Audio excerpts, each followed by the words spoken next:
I'm Roy MacKinnon, President CEO of Edwards Federal Credit Union. My journey to this job has been pretty interesting, at least to me.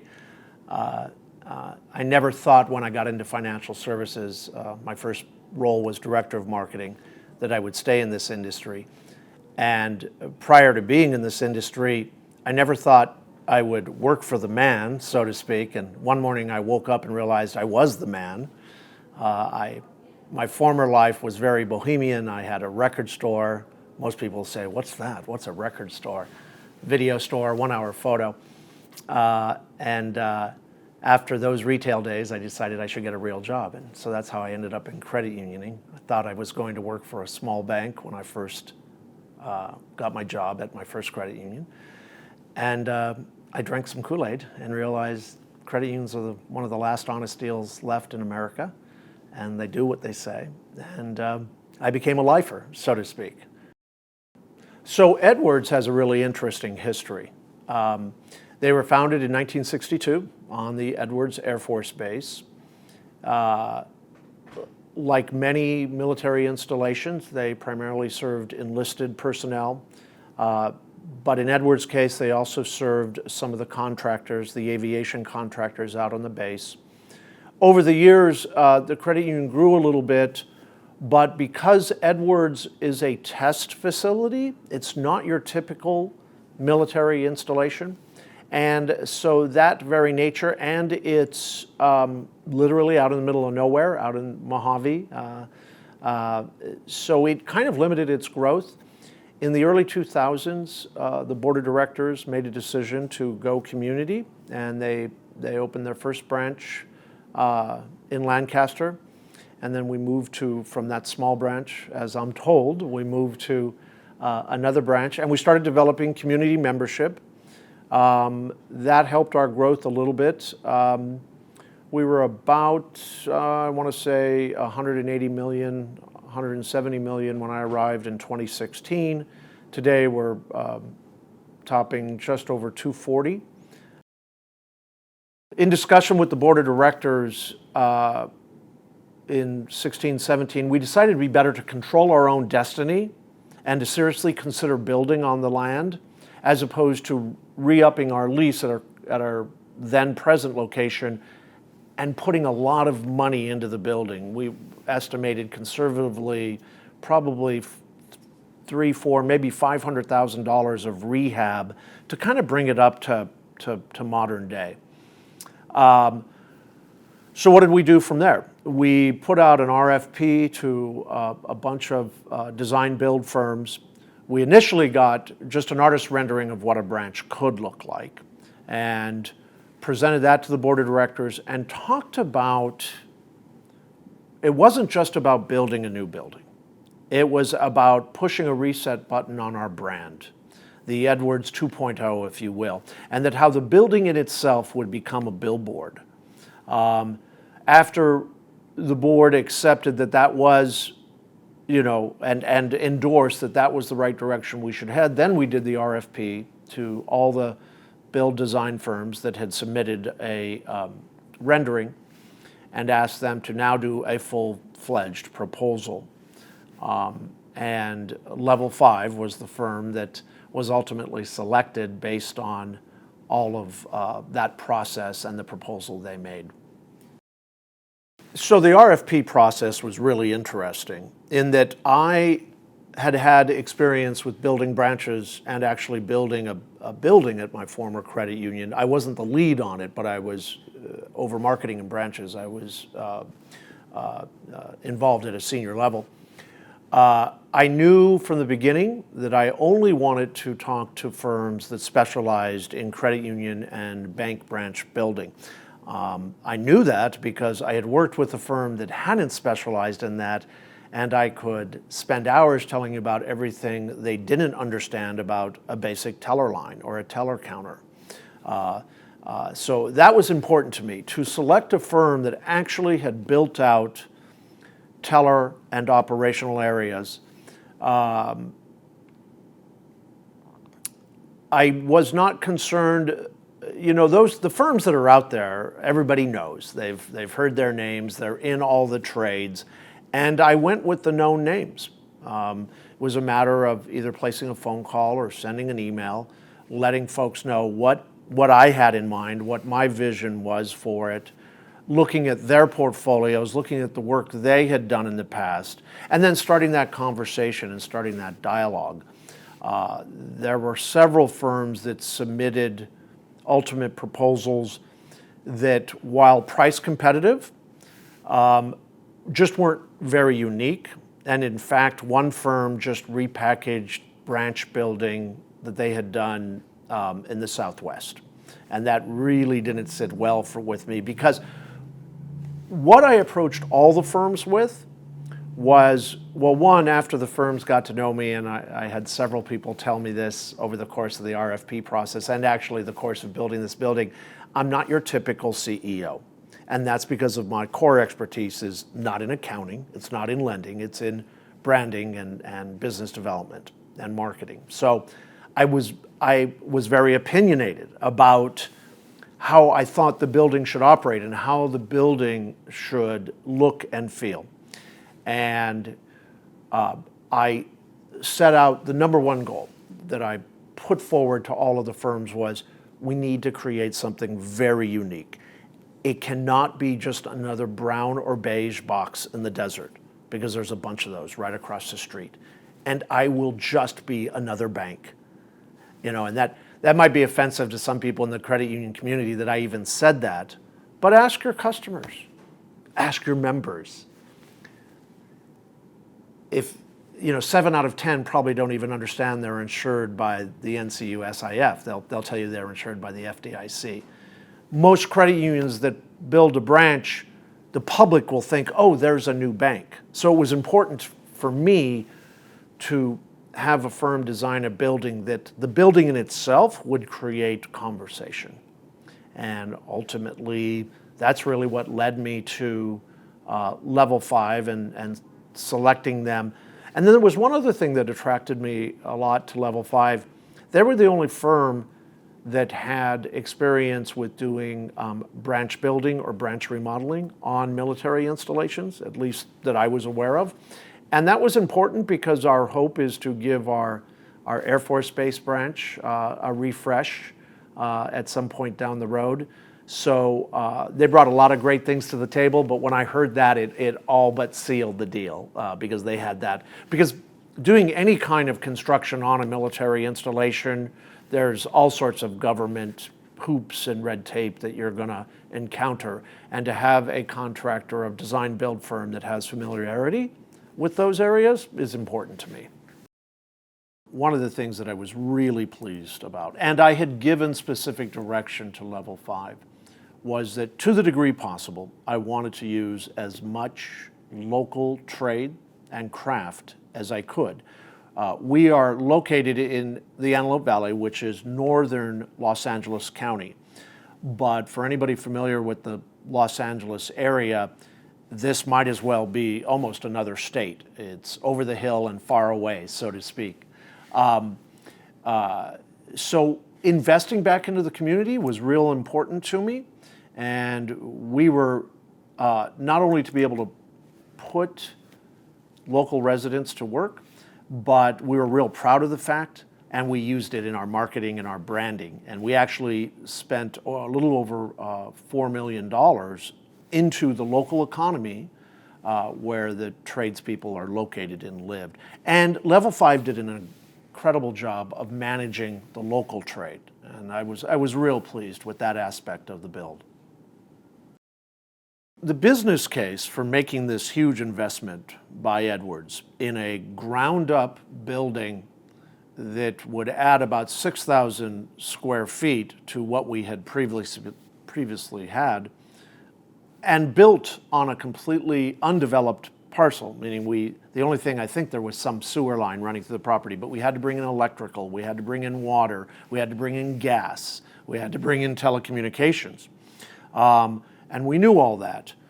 But before we actually did the true analytical, we kind of knew anecdotally that this would likely be a good location. Our gut told us a strong business case could be made because, one, it's in the heart of the retail district. Two, it's on a corner of a very well-traveled intersection. And three, anecdotally, we thought we might take a page from the fast food industry. There are two credit unions within a stone's throw of where we were going to build. One substantially larger than us. We're about $240 million in assets. They at $7 billion in assets. But they have one small branch right across the street. And we thought, how does that play into our mindset? Does that alter our business case? And we chose to feel, no, it did not. Perhaps there's enough of the pie for all of us to eat. Once we discussed at the board level that building here would reposition us within the community and that the building itself would act as advertising and a billboard, then as part of the RFP, we set out to select a firm who could do some true demographics and geographic analytical for us. And that was part of the package that Level 5 was able to provide for Edwards. And they were able to outline very clearly for the board to understand what the deposit base was, what the potential membership base was based on demographic. And truly we moved from an area that had lower income and a more mature demographic, more senior citizens, to a more middle market, soccer mom, soccer dad type community area surrounding us. And that was hugely important to the business case because it was all about attracting the next generation of credit union membership. So all of that together with the analytics provided by Level 5 made it a slam dunk, really. The pro forma that we had created kind of in black and white outlined the numbers for us to show us that based on all of the things we had considered, the demographics, the income, the household population, plus demographics from Los Angeles County showing that this region was expected to continue to grow, that we would be able to be profitable by doing this over a 5-year period. So we break ground in 2019 and Level 5 had immediately put in place an on-site superintendent. He was a great guy. I really enjoyed working with him. He probably wished we didn't get to work together for 16 months because it was supposed to be a 10 to 12-month build. But because of delays around COVID, supplies got delayed, and some unanticipated issues with the city that also delayed us, it stretched out to be 16 months. But the management between the site superintendent, the project manager, who actually ended up being out of Utah, and then the head office in Atlanta was seamless. We would do regular team calls.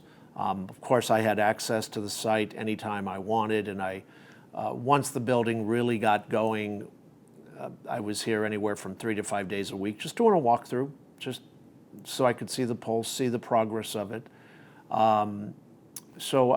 Overall, that was very seamless for me. I didn't expect to learn as much as I did, not only about the craft of building a building, but the process. I knew that we had to do something both inside and outside of the building that was different. And that's what I would tell other CEOs. Don't just build a tilt-up. Don't just build a beige box, right? Think outside your beige box. Think about curb appeal. Think about first impressions when the member walks in. And perhaps you need to do what we did, which was we went from a sit-down teller counter, circa 1979, to stand-up conversation pods, dialogue pods. And we now have an expectation of staff that they will actually walk around the branch when they're not serving a member. Moving towards the buzzword in our industry today is universal teller. I prefer concierge banking. that personalized service that we all say we give, but if we're truthful with ourselves, we know we could do a better job. Many credit unions don't do that well in this area. And we have a lot of room to grow too. I'm not saying we're perfect at all. We have a lot of room to improve upon. But I think it's going to vary from CEO to CEO, how invested they want to be in it, because that's just not their area. They really don't care. Let somebody else pick out the colors. And that's fine. I get that. But I think it all depends too on what your expectations are for your new location. For us, this was critical because it was going to be an admin building.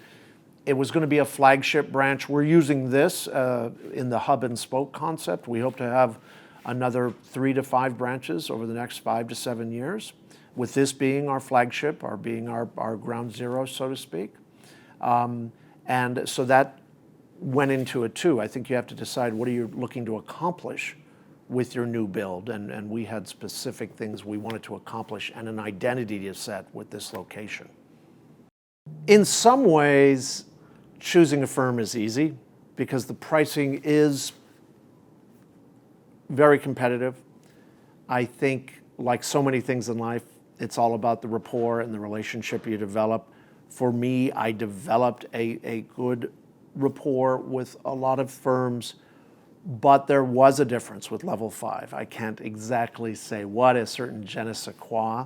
But that rapport and that relationship, I think, helped us in the long run produce a good building. And I think it's important, whether you're a CEO that wants to be hands-on and touch every aspect, or you don't, you just want to get the building built. Ultimately, you're going to have to answer some questions to the board, and so you need to have your own relationship. And I think you only figure that out by talking to the firms. I've had great relationships with the folks at Level 5, but it was because I picked up the phone and talked to them. I think it's just as important what you do on the inside as what you do on the outside. You spend so much time in your workplace. And although I believe banking is a commodity, I still believe it can be fun. And so it was a goal of mine to make the workplace enjoyable, make the workplace someplace that people wanted to come to, and hopefully, for most of them, because you're never going to convince all of them, but for most of them, to really enjoy coming in, even though they were going to have to work that day, because it was a comfortable, inviting place. And there were little fun things throughout the building that made the place like none other that they had ever worked at before. I think a prime example of that is what we did in the break room. I wanted to have some branding statements, some inspirational statements in the room that might put a smile on people's face. And Joe knows I'm a big fan of classic rock, and so when he presented it, he chose to pick lyrics from a variety of classic rock groups.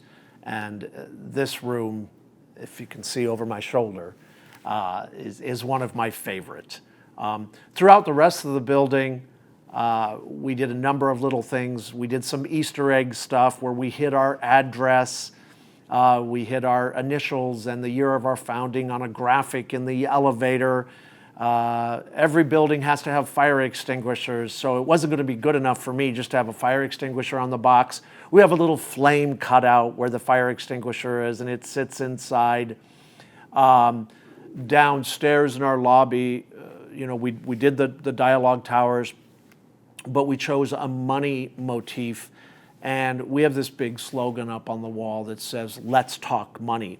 And when I first saw it, I liked it a lot, and then I waffled because I thought, was that too in the face of the credit union philosophy? We're not here to make money. It's almost like "Let's talk money" was something you might see on the wall of Charles Schwab or something. But I came to realize that it was absolutely the right statement for us to make, because everything we do with our members is about their personal money. So we should be talking about money. showing them how to save on their savings, get better rates on their loans, lower fees, and all of that on their checking. That's exactly what we should be doing. We should be talking about money, right? So the lobby, I give you that long-winded answer because the lobby is truly one of my favorite spaces as well. From the graphics on the wall to the Let's Talk Money. We did a very cool graphic in our community room that pays homage to our founding in 1962 with an image of the tail cone section of the Saturn V rocket, which was partially developed out on the Air Force Base.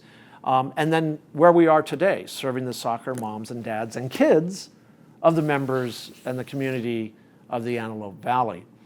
And then lastly, I think, trying to think of the various rooms here, we had fun. You know, we could have called our call center. We could have put on the sign on the door, call center. We could have put janitor's closet on the janitor's room, but that was boring, and I wasn't going to have that. So our call center is Game of Phones. Our janitor's closets are scrub hubs. We did interesting graphical treatment on our men's and women's doors using and incorporating our Chevron logo that was very unique. But perhaps the thing that's getting the best play throughout the community, the local newspaper even put us on the front page, in part due to this, was we developed a historical mural.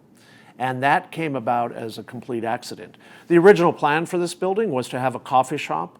It was going to be a dual destination location, like a lot of other credit unions have done. It's not original rocket science on my part, but I wanted people to come into the building for a reason other than doing credit union business so that they could see this new building. And I thought a coffee shop would be a great way to draw people. And it probably still would have been. But then COVID hit, and nobody was opening brick and mortars at that. And we were already building. So I had two choices. Would I leave this space the warm shell that was planned for a tenant to come in, or would I take it over and do something with it with the plan that maybe down the road I would lease it? And that's what I chose to do. We're not just another credit union. We're not just another bank on a corner.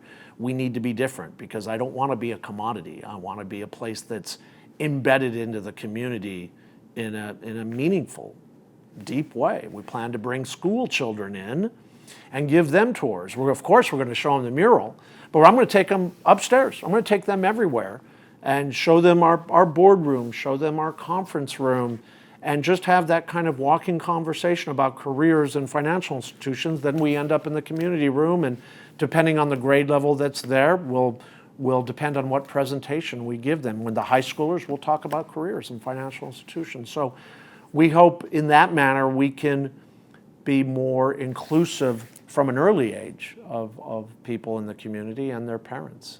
So those are some of the fun things we did here, and we're real proud of it. The response from the employees was very gratifying. When they got their first walkthrough, and there was still, you know, we were hustling madly at the end with moving in furniture, but there were still a lot of punch list items to clean up. But the first Saturday that staff was finally able to see it, not one, but two of our longer term employees cried. They were so, it was so touching. Their crying almost made me cry because it was very gratifying to see. And there is, I've heard from more than one employee, there's just a different vibe. It's so nice to be in a clean, natural light area that's open. And we've had that kind of, from young and old members alike, we've had that reaction. And I would say we've also, you can't please all the people all the time. Some of our longer, older members miss the sit-down teller line because they would sit there for a half an hour talking about their grandkids and everything under the sun. They miss the drive-through, the human staff drive-through. We have 2 drive-through ATMs. We knew that was coming. We were prepared for that. But it didn't deter us from our mission to build for the next generation of credit union members. And I think we succeeded in doing that. Level 5, going up.